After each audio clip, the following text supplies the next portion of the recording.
Let me tell you a story. Not a tale of kings or wars, but of data cables, secret codes, and a network so invisible, it took 25 years to come to light. A story where India and Israel quietly built a web, not just to gather information, but to manipulate, control, and even promote terrorism without leaving fingerprints. Now that web is burning. It all began in the late 1990s. India's RAW and Israel's Mossad shook hands, not for peace, but for silent power. They knew that wars were changing. You didn't need tanks anymore. Just servers and people in the right places. So they used a clever trick. They didn't send spies in suits. They used Indian workers already living in Gulf countries, millions of them, engineers, IT staff, telecom workers, airport handlers, their tools, laptops, phone lines, satellite cables. Their mission? To silently collect data, control communication systems, silently support terrorist acts to manipulate politics. What began as spying soon turned darker. Inside this web, fake terror alerts were planted to shape public opinion.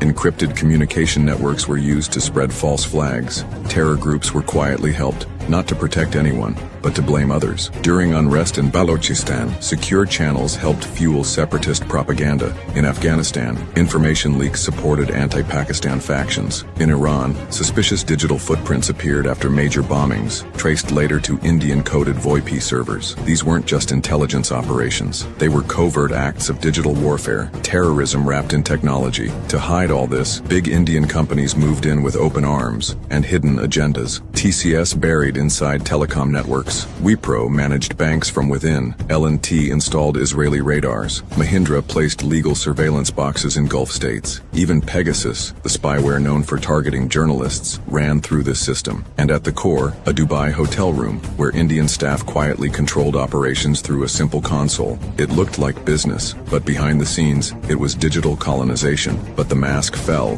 when Israel attacked Iran. Iran's cyber experts traced the digital fingerprints. They arrested South Asians connected to the network. Qatar exposed the Dara case, an entire spying ring, hidden in corporate clothes. Turkey's MIT caught 34 spies running on Indian-coded software. Suddenly, the Gulf was no longer safe for this empire. Biometric vaults were shut. Indian contracts were cancelled. Egyptian and Serbian firms replaced Indian ones overnight. Tehran and Islamabad began sharing captured data, packet by packet. India couldn't explain. Every protest sounded like an admission. Their secret diaspora empire, once invisible, was now seen as dangerous. People once called workers were now tagged as assets. The IT guy in a server room, maybe a spy. The telecom technician, maybe a data interceptor. And those who used the system to help spread terror, now their entire trail is on the global map. This is no longer just a story of spying. It's a lesson in how digital networks can be used to watch, control, and even destabilize nations,